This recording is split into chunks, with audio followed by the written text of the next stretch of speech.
Latin American women stayed away from offices, schools and government offices on Monday to join a second day of marches to protest against gender violence, inequality and restricted rights. Monday's Wildcat Strike, dubbed "A Day Without Us," is intended to show what life would be like if women vanished from society. It followed a series of massive protests on Sunday to mark International Women's Day. In Chile, women wearing medical uniforms, industrial overalls and school uniforms on Monday morning joined a march down a central thoroughfare of Santiago, the capital, to congregate outside President Sebastián Piñera's downtown office. They banged drums, danced and chanted, and how the hell can they torture and rape us and no one does anything? Among them was Rosa Ramirez Rios, an actress in her 70s. 6 months ago, she said, many women in the crowd would not have dared to take part. I know it's a long process, she said. We must have patience, persistence, a lot of courage and a lot of desire. The economic and political powers won't give up their privileges easily. Antonia Caceres, 16, skipped school to march. Women are not respected either in the economy or society, she said. I am in a single-sex school and we still see lots of machismo.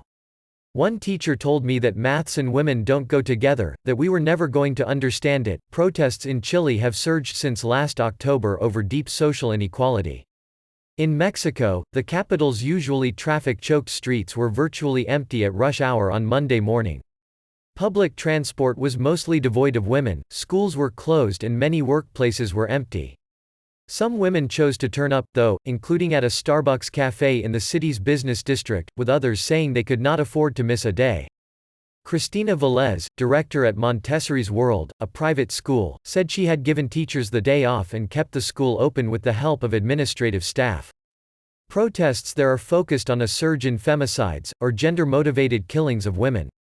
These jumped 137% in the past 5 years, government statistics show, as gang violence pushed the national murder tally to record heights. Most violent crimes go unsolved. We don't want more violence. They need to punish those who commit crimes.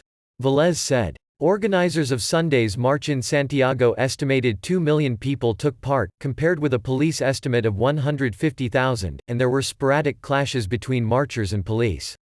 In Mexico City, Molotov cocktails were thrown at the doors of the National Palace and women clashed outside its main cathedral with male anti-abortion protesters, some with shaved heads and making Nazi salutes.